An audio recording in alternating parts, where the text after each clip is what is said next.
अस्सलाम वालेकुम। आज का हमारा टॉपिक है synthesis of purines and pyrimidines. Purines and pyrimidines जो हैं ये न्यूक्लियोटाइड की दो क्लासेस हैं। प्यूरिन्स में हमारे पास जो न्यूक्लियोटाइड आते हैं वो हैं एडेनिन एंड गवानिन, एंड पायरामिडीन्स में जो हमारे पास न्यूक्लियोटाइड आते हैं वो हैं साइटोसिन एंड थायामिन। अगर हम डीएनए की बात करें तो डीएनए में पायरामिडीन्स में साइटोसिन एंड थायामिन होते हैं और आरएनए में साइटोसिन एंड यूरासिल होते हैं। ये जो दो क्लासेस हैं न्यूक्लियोटाइड की, प्यूरिन्स एंड पायरामिडीन्स, ये मिलके बना रही होती हैं डीएनए और आरएनए। इसके अलावा इन न्यूक्लियोटाइड्स का काम क्या होता है? ये एनर्जी कैरियर्स के तौर पे भी काम करते हैं। एटीपी और जीटीपी एनर्जी कैरियर्स होते हैं और ये कंपोनेंट भी होते हैं कोएंजाइम्स के। वो कोएंजाइम्स कौन से हैं? वो है एनएडी एंड एफएडी। अगर हम न्यूक्लियोटाइड की बायोसिंथेसिस का एक ओवरव्यू लें तो उसमें हम देखेंगे कि दो तरह के पाथवे हमारे पास होते हैं न्यूक्लियोटाइड्स के सिंथेसिस के लिए। एक होता है डिनोवो सिंथेसिस पाथवे, एक स्लीवेज पाथवे होता है। जो हमारे पास डिनोवो सिंथेसिस है वो प्यूरिन्स को भी प्रिपेयर कर सकता है, मतलब उस पाथवे के थ्रू हम प्यूरिन्स की भी सिंथेसिस कर सकते हैं एंड पायरामिडीन्स की भी। स्लीवेज पाथवे के थ्रू भी हम प्यूरिन्स की सिंथेसिस भी कर सकते हैं और पायरामिडीन्स की भी। जो हमारे पास डिनोवो सिंथेसिस है या डिनोवो पाथवे है, उस पाथवे के थ्रू हम क्या करते हैं, इसमें हम न्यू जो न्यूक्लियोटाइड्स हैं उनको सिंथेसाइज करते हैं। किससे करते हैं? प्रिकर्सर्स मॉलिक्यूल्स के थ्रू। मतलब इसमें ये एक ऐसा बायोकेमिकल पाथवे जिसमें हम न्यू न्यूक्लियोटाइड्स को सिंपल प्रिकर्सर्स मॉलिक्यूल से प्रिपेयर करते हैं। और जो स्लीवेज पाथवे है इसको हम रीसाइकल पाथवे भी कह सकते हैं। वो रीसाइकल पाथवे हम इसको क्यों कहते हैं? क्योंकि इसमें हम रिकवर करते हैं न्यूक्लियोटाइड्स को जो कि डिग्रेडेशन में, मतलब जो डिग्रेड हो जाते हैं during the RNA and DNA degradation. जब डिग्रेडेशन में जो न्यूक्लियोटाइड्स होते हैं उनको हम रिकवर जब हमने करना हो तो उसके लिए हम स्लीवेज पाथवे यूज़ करते हैं। इसमें भी हम प्यूरिन्स एंड पायरामिडीन्स दोनों को रिकवर कर लेते हैं। जो डिनोवो सिंथेसिस पाथवे है इसमें प्यूरिन्स बनाने के लिए हमें सबसे पहले आईएमपी को बनाना पड़ेगा। आईएमपी क्या है? ये हमारे पास है आइनोसिन मोनोफॉस्फेट। ये हमारे पास एक आप कह लें प्रिकर्सर मॉलिक्यूल है, या आप कह लें ये एक इंटरमीडिएट है। किसको बनाने के लिए? एडिनोसिन मोनोफॉस्फेट को और गवानिन मोनोफॉस्फेट को। इसी तरह पायरामिडीन को अगर हमने डिनोवो पाथवे के थ्रू सिंथेसाइज करना हो तो उसमें भी हमें पहले यूएमपी बनाना पड़ेगा। यूएमपी के बाद हम यूटीपी एंड सीटीपी बना सकते हैं। यूटीपी क्या है? Uracil triphosphate and CTP cytosine triphosphate. सबसे पहले हम देखेंगे प्यूरिन्स की सिंथेसिस को। प्यूरिन की सिंथेसिस कैसे होती है? प्यूरिन को सिंथेसाइज करने के लिए हमें सबसे पहले आईएमपी को सिंथेसाइज करना पड़ेगा जो है आइनोसिन मोनोफॉस्फेट। अब आइनोसिन मोनोफॉस्फेट को सिंथेसाइज करने के लिए हमारे पास ऑलमोस्ट 11 इंजाइमेटिक स्टेप्स होते हैं। उनमें जो हमारे पास स्टेप 1 है उसमें है हमारे पास राइबोज 5 फॉस्फेट। राइबोज 5 फॉस्फेट का जब हम रिएक्शन कराते हैं, इस रिएक्शन को कैटालाइज करता है राइबोज फॉस्फेट पायरोफॉस्फोकाइनेज एंजाइम। इसमें क्या होता है? एटीपी एएमपी में कन्वर्ट हो जाती है और एटीपी से जो दो फॉस्फेट ग्रुप हैं वो हमारे पास ट्रांसफर हो जाते हैं राइबोज 5 फॉस्फेट के पास। जब एटीपी से दो फॉस्फेट ग्रुप राइबोज 5 फॉस्फेट के पास चले जाएंगे तो वो बन जाएगा हमारे पास 5 फॉस्फो राइबोसाइल पायरोफॉस्फेट। इसमें हमारे पास कार्बन नंबर 1 पे दो फॉस्फेट ग्रुप अटैच हो गए। इसे हम पीआरपी भी कह सकते हैं। पीआरपी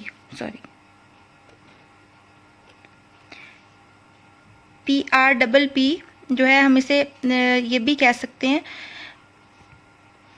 पीआरपीपी जो है वो प्यूरिन्स में तो एक प्रिकर्सर मॉलिक्यूल के तौर पे काम कर रहा है, लेकिन ये प्यूरिन्स के साथ साथ ये पायरामिडीन का भी एक प्रिकर्सर मॉलिक्यूल है। उनको भी बनाने में, पायरामिडीन्स के सिंथेसिस में भी पीआरपी मेन रोल प्ले करता है। वो जब हम आगे पायरामिडीन्स के सिंथेसिस पढ़ेंगे तो उसमें आपको डिटेल में पता चल जाएगा। अभी तक हमने देखा था फर्स्ट स्टेप किस चीज़ का? इनोसिन मोनोफॉस्फेट को बनाने के लिए जो हमारे पास फर्स्ट स्टेप था उसमें हमारे पास पीआरपी बना था। ठीक है। फर्स्ट स्टेप के बाद हमारे पास फर्दर 10 स्टेप्स रिक्वायर होते हैं आइनोसिन मोनोफॉस्फेट को बनाने के लिए। और इस स्टेप में क्या क्या रिक्वायर होता है हमारे पास? Glutamine, glycine, aspartate, bicarbonates and formyl. ठीक है। और इन 10 स्टेप्स के पास जो हमारे पास प्रोडक्ट बनता है वो होता है IMP, और ये एक इंटरमीडिएट है AMP एंड GMP को बनाने के लिए, मतलब एडिनोसिन मोनोफॉस्फेट बनाने के लिए एंड गवानिन मोनोफॉस्फेट बनाने के लिए। अब जब हमने एडिनोसिन मोनोफॉस्फेट बनाना है तो उसके लिए हमें जो 10 स्टेप्स रिक्वायर हैं उसमें हमारे पास डिफरेंट जो अमाइनो एसिड्स हैं वो मेन रोल प्ले करते हैं।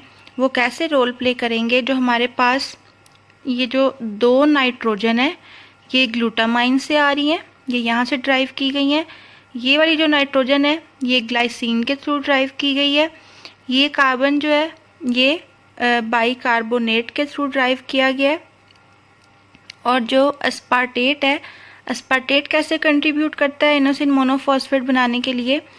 ये क्या करता है, ये हमें एक अमाइन ग्रुप देता है और हमारे पास जो ये 2 कार्बन है ये आती हैं हमारे पास फॉर्माइल ग्रुप के थ्रू। इस तरह से डिफरेंट जो हमारे पास अमाइनो एसिड्स हैं वो एडिनोसिन मोनोफॉस्फेट बनाने में मेन रोल प्ले करते हैं। इस तरह इन 10 स्टेप्स में ये अमाइनो एसिड्स यूज़ होंगे और इन अमाइनो एसिड्स के थ्रू हमारे पास एडिनोसिन मोनोफॉस्फेट बन जाएगा, जो कि एक इंटरमीडिएट है किसकी सिंथेसिस के लिए? एडिनोसिन मोनोफॉस्फेट एंड गवानिन मोनोफॉस्फेट बनाने के लिए।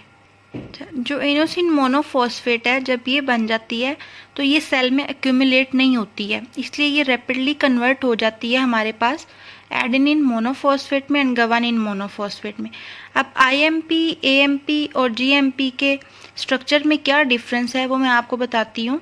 हमारे पास IMP में जो ये कीटो ग्रुप होता है, जब IMP से AMP बनता है तो ये कीटो ग्रुप रिप्लेस हो जाता है हमारे पास अमाइन ग्रुप से, तब हमारे पास बन जाती है एडिनोसिन मोनोफॉस्फेट।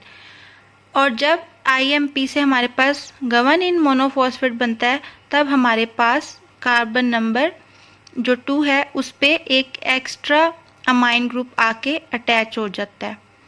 एक्स्ट्रा तो आप नहीं कह सकते, मतलब इस साइड पे रिप्लेस नहीं करता वो, जैसे इसने एडिनोसिन मोनोफॉस्फेट में रिप्लेस कर दिया था कीटो ग्रुप को और कीटो ग्रुप की जगह हमारे पास अमाइन ग्रुप आ गया था, लेकिन यहाँ पे रिप्लेसमेंट नहीं हुई है, यहाँ पे हमारे पास एक अमाइन ग्रुप आके अटैच हो गया। ये डिफरेंस है एडिनोसिन मोनोफॉस्फेट एंड AMP और GMP के स्ट्रक्चर में। अब हमारे पास इंटरमीडिएट तो बन गया है जो कि था IMP आइनोसिन मोनोफॉस्फेट। अब आइनोसिन मोनोफॉस्फेट हमारे पास इंटरमीडिएट है, इससे फर्दर हमने बनाना था एडिनोसिन मोनोफॉस्फेट एंड गवानिन मोनोफॉस्फेट। सबसे पहले हम देखेंगे कि एडिनोसिन मोनोफॉस्फेट की सिंथेसिस कैसे होती है आइनोसिन मोनोफॉस्फेट के थ्रू। इसके लिए हमारे पास 2 स्टेप्स रिक्वायर होते हैं। जो हमारे पास फर्स्ट स्टेप है उसमें आइनोसिन मोनोफॉस्फेट जब रिएक्ट करता है अस्पार्टेट के साथ और उसके साथ साथ GTP की हाइड्रोलिसिस भी होती है, तो अस्पार्टेट का जो अमाइन ग्रुप होता है वो आके अटैच हो जाता है हमारे पास आइनोसिन मोनोफॉस्फेट के साथ। अस्पार्टेट का अमाइन ग्रुप कार्बन नंबर 6 के साथ आके अटैच हो जाएगा और इस सारे प्रोसेस को जो कैटालाइज करेगा उस एंजाइम का नाम है एडिनाइलोसक्सिनेट सिंथेज एंजाइम।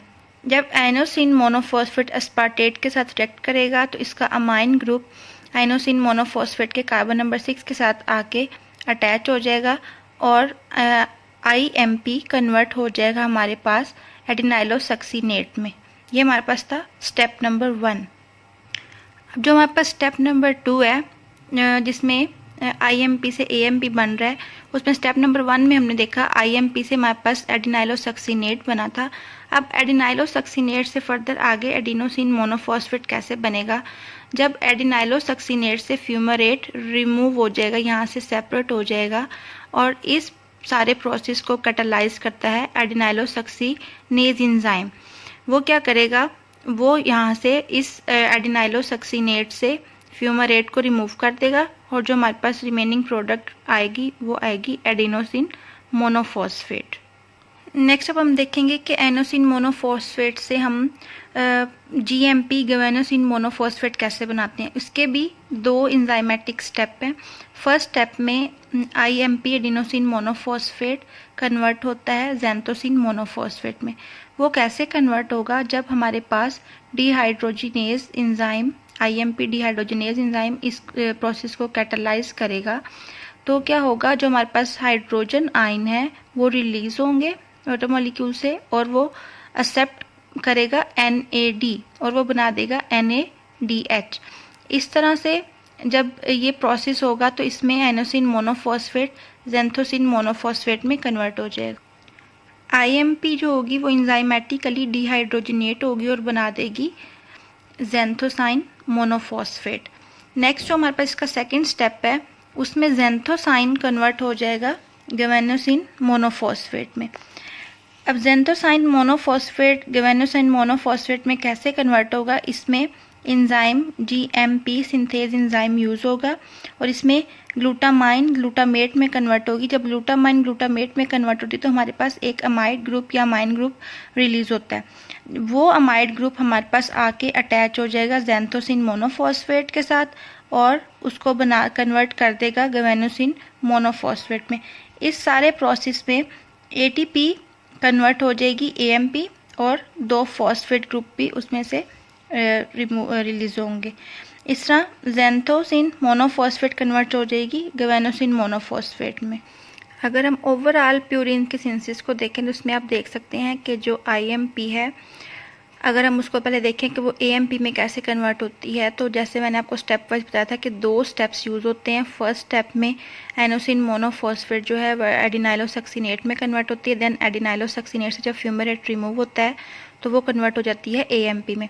इस तरह अगर हम GMP का देखें तो इसमें जो आइनोसिन मोनोफॉस्फेट है वो सबसे पहले कन्वर्ट होती है ज़ैंथोसिन मोनोफॉस्फेट में और ज़ैंथोसिन मोनोफॉस्फेट के साथ जब आके एक अमाइड ग्रुप अटैच होता है तो वो कन्वर्ट हो जाती है GMP में गवेनोसिन मोनोफॉस्फेट में। हम डिफरेंस देख सकते हैं न्यूक्लियोसाइड और न्यूक्लियोटाइड में क्या डिफरेंस होता है। इससे आपको मज़ीद क्लियर हो जाएगा कि हम प्यूरिन्स या पायरामिडीन्स की जो सिंथेसिस कर रहे हैं वो कैसे कैसे हो रही है। अगर एडेनिन में डीऑक्सीराइबोज शुगर जो है वो ऐड हो जाए तो वो बन जाती है एडिनोसिन और इस एडिनोसिन में जब एक फॉस्फेट ग्रुप ऐड हो जाए तो उसे हम कहते हैं AMP एडिनोसिन मोनोफॉस्फेट या एडिनाइलेट। इसी तरह गवानीन में जब डीऑक्सीराइबोज शुगर ऐड होती तो उसे हम कहते हैं गवेनोसिन और गवेनोसिन में जब एक फॉस्फेट ग्रुप ऐड हो जाता है तो उसे हम कहते हैं गवेनोसिन मोनोफॉस्फेट। इसी तरह थायामीन में जब डीऑक्सीराइबोज शुगर ऐड होती है तो वो कन्वर्ट हो जाती है थायामिडीन में और थायामिडीन में जब फॉस्फेट ग्रुप ऐड होता है तो उसे हम कहते हैं थायामिडीन मोनोफॉस्फेट या थायामिडाइलेट। इसी तरह साइटोसिन में जब डीऑक्सीराइबोज शुगर ऐड होती है तो उसे हम कहते हैं साइटिडीन और साइटिडीन में जब फॉस्फेट ग्रुप आके अटैच होगा तो उसे हम कहेंगे साइटिडाइलेट। नेक्स्ट हमारे पास है यूरासिल। यूरासिल में जब राइबोज शुगर आके अटैच होती है तो वो उसे हम कहते हैं यूरिडिन और यूरिडिन में जब हमारे पास फॉस्फेट ग्रुप आके अटैच होगा तो हम उसे यूरासिल मोनोफॉस्फेट या यूरिडाइलेट भी कह सकते हैं।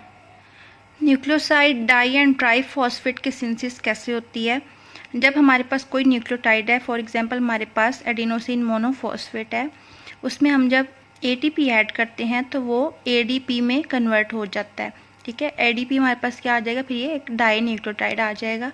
इस तरह जब गवेनोसिन मोनोफॉस्फेट में जब हम एक ATP ऐड करते हैं तो वो गवेनोसिन डाईफॉस्फेट में कन्वर्ट हो जाता है और इस गवेनोसिन डाईफॉस्फेट में जब हम एक और ATP ऐड करते हैं तो वो गवेनोसिन ट्राईफॉस्फेट में कन्वर्ट हो जाता है। इस तरह हम किसी भी न्यूक्लियोसाइड की सिंथेसिस कर सकते हैं डाई एंड ट्राईफॉस्फेट में। अगर आप इस फ्लो शीट में देखें तो न्यूक्लियोसाइड मोनोफॉस्फेट जो है उसमें हमारे पास AMP या GMP है। जब हमने उसको न्यूक्लियोसाइड डाईफॉस्फेट में कन्वर्ट करना होता है तो हम एक ATP ऐड करते हैं, उस ATP में से एक फॉस्फेट ग्रुप आके इन दोनों न्यूक्लियोसाइड में ऐड हो जाता है और इस सारे प्रोसेस में हमारे पास जो एंजाइम यूज़ हो रहा होता है वो न्यूक्लियोटाइड मोनोफॉस्फेट काइनेज एंजाइम है। काइनेज एंजाइम का काम क्या होता है, उसका काम ये होता है कि उसने एक फंक्शनल ग्रुप को एक जगह से दूसरी जगह शिफ्ट करना होता है। अब उसने यहाँ पे एक फॉस्फेट ग्रुप जो एक फंक्शनल ग्रुप है उसको ATP से शिफ्ट कर दिया है हमारे पास AMP में, और AMP को कन्वर्ट कर दिया ADP में। नेक्स्ट हमारे पास न्यूक्लियोसाइड डाइफॉस्फेट को जब हमने न्यूक्लियोसाइड ट्राइफॉस्फेट में कन्वर्ट करना है तब फिर हम एक ATP ऐड करेंगे, उस ATP में से ADP रिमूव हो जाएगा और जो एक ATP है वो हमारे पास ऐड हो जाएगा ADP में, और ये ADP कन्वर्ट हो जाएगा ATP में, और इस सारे प्रोसेस को जो कैटालाइज करता है वो है न्यूक्लियोसाइड डाइफॉस्फेट काइनेज एंजाइम। इसमें फिर अगेन काइनेज आ गया। काइनेज का काम क्या होता है? उसका काम यही होता है कि उसने एक फंक्शनल ग्रुप को एक जगह से दूसरी जगह शिफ्ट करना होता है। आप इस फ्लो शीट से भी देख सकते हैं और इन इक्वेशन से भी आपको समझ आ जाएगी कि न्यूक्लियोसाइड डाई एंड ट्राइफॉस्फेट की हम सिंथेसिस कैसे कर सकते हैं। नेक्स्ट हमारे पास सेकंड पाथवे जिसे हम स्लेवेज पाथवे कहते हैं। पहले मैंने आपको बताया था डिनोवो पाथवे में हम न्यू न्यूक्लियोटाइड को सिंथेसाइज करते हैं, और स्लेवेज पाथवे में हम न्यू न्यूक्लियोटाइड सिंथेसाइज नहीं करते हैं। इसमें हम न्यूक्लियोटाइड की रिकवरी करते हैं, वो न्यूक्लियोटाइड रिकवर करते हैं जो RNA और DNA में जिनकी डिग्रेडेशन हो जाती है। फॉर एग्जांपल हमारे पास एडेनिन है। एडेनिन में जब हम PRP ऐड करेंगे, PRP का मैंने आपको पहले ही बताया था जब हमने कहा था कि प्यूरिन्स के सिंथेसिस के लिए हमारे पास कुछ प्रिकर्सर्स मॉलिक्यूल्स होते हैं, उसमें एक हमारे पास PRP भी था जो फर्दर बना रहा होता है, फॉर्मेशन कर रहा होता है IMP की, जो कि इंटरमीडिएट है प्यूरिन्स को बनाने के लिए।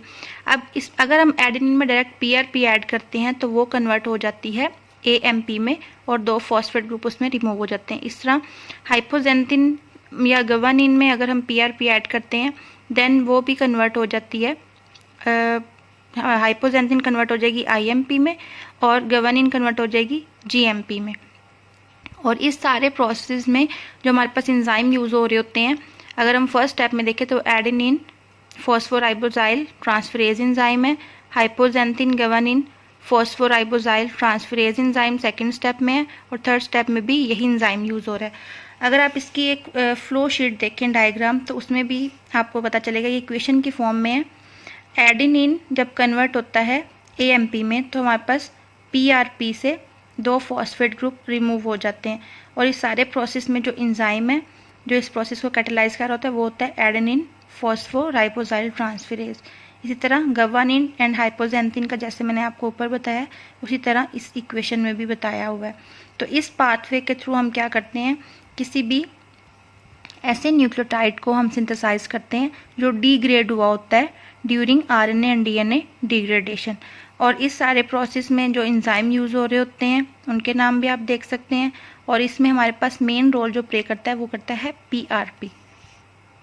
अगर हम प्यूरिन्स की रेगुलेशन देखें कि प्यूरिन्स न्यूक्लियोटाइड सिंथेसिस में कौन सी चीज़ें उसको रेगुलेट कर रही हैं, तो सबसे पहले अगर हम देखें PRP की कंसंट्रेशन हमारे पास ज़रूरी है प्यूरिन्स की सिंथेसिस की रेगुलेशन के लिए, क्योंकि ये मोस्टली डिपेंड कर रही होती है प्यूरिन की सिंथेसिस कि हमारे पास PRP सिंथेज अवेलेबल हो और राइबोस 5 फॉस्फेट अवेलेबल हो।